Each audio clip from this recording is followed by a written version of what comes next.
মদ খেয়ে মাথা লয়ে আজকে এগুলা করছে। আপনার আমি 999-এ কল দিছি। হঠাৎ করে প্রিন্স মামুন মাতাল হয়ে লায়লাকে করেছে মারধর রাত 1টা বাজে এবং লায়লা পুলিশের কাছে ফোন দিয়েও পায়নি তেমন কোনো সহযোগিতা। বিস্তারিত জানতে পারবেন এই ভিডিওটি দেখতে থাকুন শেষ পর্যন্ত।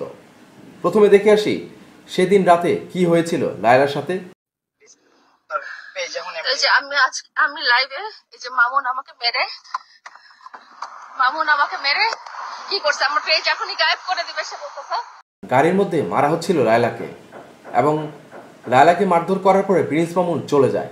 তারপরে লায়লা অসহায় পড়ে এবং 999-এ ফোন দেয় এবং এরপরে কি ঘটনাটা হয়েছিল সেটাও দেখুন।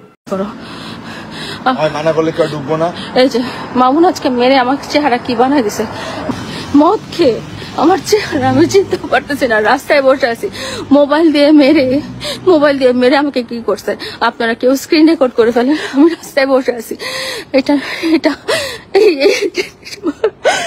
মোবাইল দিয়ে মেরে আমার চেহারা কি করে দিছে। আমার পেজ, আমার টিকটক, আমার সবকিছু ডিলিট করে দিছে। মদ খেয়ে মাথা লয়ে আজকে এগুলা করছে। আপনারা কেউ স্ক্রিন রেকর্ড করেন, কারণ আমার পেজ নাই, আমি জানি আপনাদেরকে বলতে পারবো না। আমি বাড়িধারা টিউএচএসে আছি, আমি 999-এ কল দিছি। আমাকে ক্যান্টনমেন্ট থানায় যখন কানেক্ট করে দিচ্ছে, ক্যান্টনমেন্ট থানা বলছে যে আমরা আসতে পারবো না, এখানে আসতে পারমিশন লাগে। এত রাতে কে পারমিশন দিবে? আমার মুখে দেখেন পুরো, আমি নিজেকে চিনতে পারছি। অবশেষে লায়লা বাড়িতে এসে পৌঁছায়। আমাকে যখন মামুন গাড়িতে রাস্তায় মারতেছিল তখন আশেপাশে মামুনের দুটো বন্ধু ছিল, হেলাল আর জুবায়ের, যাদের কথা আমি আগে যখন মামুন চলে গেছিল যাদের কথা আমি আগেও বলছিলাম যে তারা আমার উঠতে বসতে তাদেরকে আমি দেখাশোনা করছি। ইভেন কালকে দুপুরে ওরা আমার বাসায় ভাত খেয়ে গেছে, বাইরে রেস্টুরেন্টে নিয়ে গেছে, আমি নিজের খাবার থেকে ওদের হাতে তুলে দিছি। এই দুইটা ছেলে দাঁড়ায় দাঁড়ায় আমাকে মারা দেখতেছিল। আমি ওদেরকে বারে বারে বলতেছিলাম যে মামুনকে থামাও বা আমাকে সেভ করো, গাড়ি থেকে আমাকে সেভ করো। ওরা দাঁড়ায় ছিল, ওরা কেউ একজন মামুনকে বাধাও দেয় নাই, ওরা আমাকে সেভ করতেও আসে নাই, আমাকে হেল্প করতেও আসে নাই। মামুন যখন আমাকে এইভাবে অ্যাসল্ট করতেছিল, আমি ওদের কাছে, আমি দরজা খুলে জানলা খুলে আমি বারবার বলতেছি যে আমাকে সেভ করো, আমাকে বাঁচাও, আমাকে বাঁচাও, মামুন আমাকে এরকম করতেছে, মামুনকে থামাও, মামুনকে থামাও।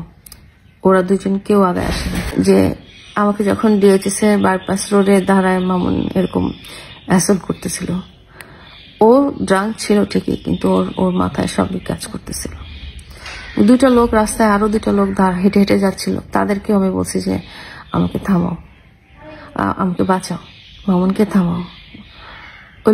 ওই দুইটা লোক দাঁড়ায় দাঁড়ায় আমাকে মার খাওয়া দেখতেছিল।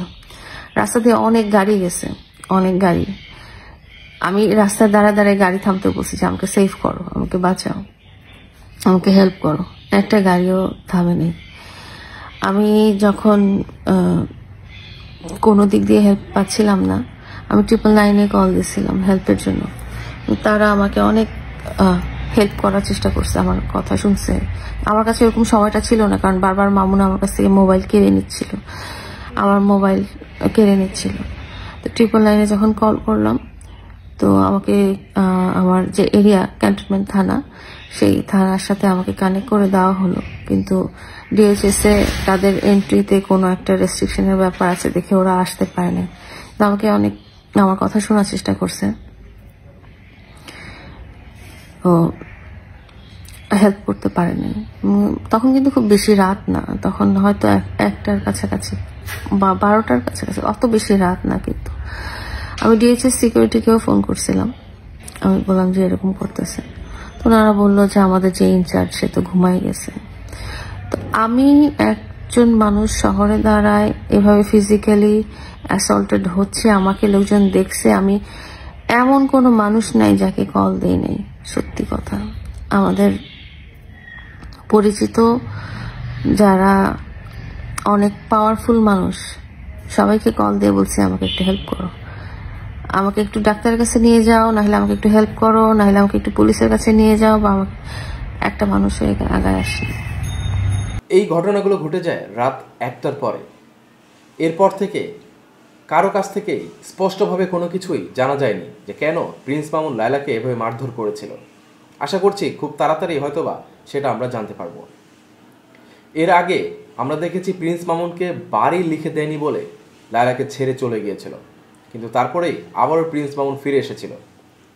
এখন এই ঘটনাটা ঘটার পরে অনেকেই মনে করছেন হয়তোবা এই বাড়ি নিয়ে কোনো ঝামেলা হয়েছে, বা প্রিন্স মামুন যে বাড়িটি চেয়েছিল সেটি হয়তোবা পায়নি, বা এমন কোনো কিছু চেয়েছিল যেটা লায়লার কাছ থেকে পায়নি, সেটার জন্য মারধর করতে পারে লায়লাকে। প্রিয় দর্শক, আপনার কি মনে হয় এই ঘটনাগুলো দেখার পরে কেন এই ঘটনাটা ঘটিয়েছে প্রিন্স মামুন? কমেন্টে লিখে জানাবেন।